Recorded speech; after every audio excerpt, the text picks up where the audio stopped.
Хомус Христофорова малый. Это инструмент, который своим звуком, плотностью и высотой приближается буквально к раджастанским марчонгам. Как это не удивительно будет звучать, несмотря на большую географическую разницу, казалось бы, где Якутия, где Раджастан. Но, тем не менее, варган объединяет народы, и вот именно эта модель Христофорова отличается высокими, очень плотными и чистыми обертонами, именно высокими обертонами чистыми, при том, что там присутствует нижний подголосок, который практически не управляется или сложно управляется, но это уже такая характерная особенность этих инструментов. В связи с этим возникают как и сложности при игре, так и все преимущества. То есть вам надо очень хорошо уже уметь использовать мышцы горла для того, чтобы выделять эти верхние подголоски и, соответственно, с их помощью создавать какую-либо мелодию или ритмический рисунок. Это уже как кому захочется.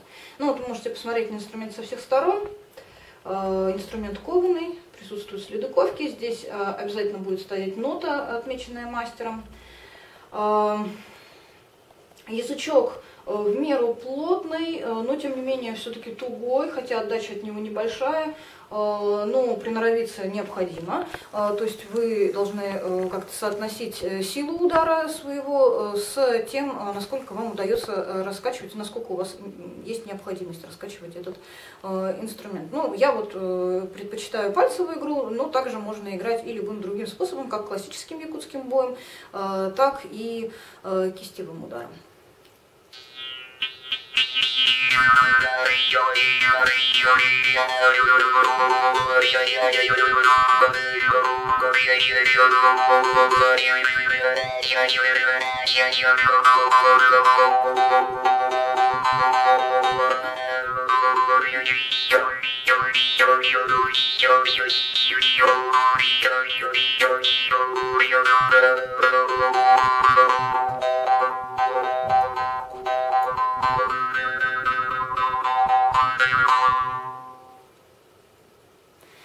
Продаются эти хомусы в чехлах. Это закрытый чехол деревянный.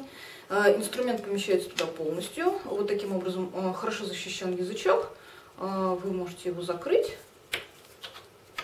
защелкнуть, и все, он у вас никуда не потеряется.